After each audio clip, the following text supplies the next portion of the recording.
Welcome to the Michigan Golfer Show. Join us each week as we explore the people, the places, and the events that shape our great game. We're in East Lansing, Michigan at the beautiful Forest Acres West Golf Course. And with us is Jerry Matthews, whose dad, Bruce Matthews, designed this course back in 1950-something.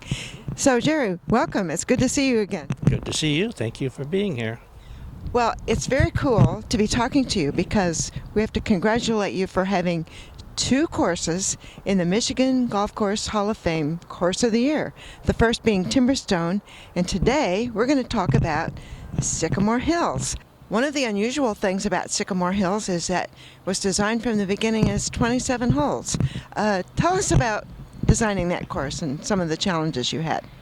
Well, I think the biggest challenge and the most memories I have of designing that golf course was the fact that there's the river going through it, the Clinton River, I think it is, and it had a lot of small tributaries and ravines in it that are from floods, and so we had a pretty difficult time with the acreage we had to make 27 holes work. Particularly, it was the most excruciating wetland permit that we ever had to secure. It just went on forever, but I think it came out pretty well. But that was my memories at it, just working with the wetlands in the river, trying to get golf holes in there. Well, 27 allows them to do things like set up 3 different 18-hole layouts. So was that part of the design when you were thinking about laying it out? Well, no, I don't. We didn't approach it that way. If you have 27 holes from a business standpoint, you want 27 holes, 3 nines that are kind of equal, because if you don't, nobody wants to play the odd 9 out. So you could pick 2 nines and say you prefer them more than the other 2, but I don't look at that golf course that way. And I don't think they do either. So it's really cool.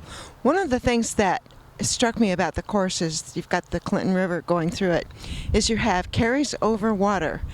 What do you do from a design point of view when you're thinking about a golfer who doesn't necessarily have a long shot? Well, therein lies the problem with water.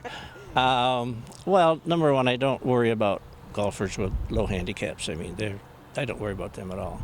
What I want a golf hole to do with water on it is I want it to be challenging, but I want it to be fair.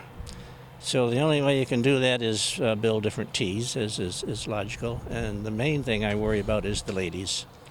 And that sometimes is the most difficult because the water doesn't always end up in a spot that the forward tee fits very well. But that's the goal, is to try to get everybody at their level to carry the water.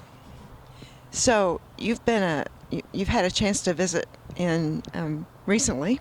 So what are some of the changes you might have noticed there? Well, a lot of the changes I've noticed, and I was really quite surprised, is that the Schwark family has done a beautiful job of not only just having a golf course opening and saying you build it and they will come. They have invested continuously in that golf course, and particularly the tree plantings that they planted years ago. I mean, we have almost all wooded holes now, and we did not when we started that. A lot of them were open.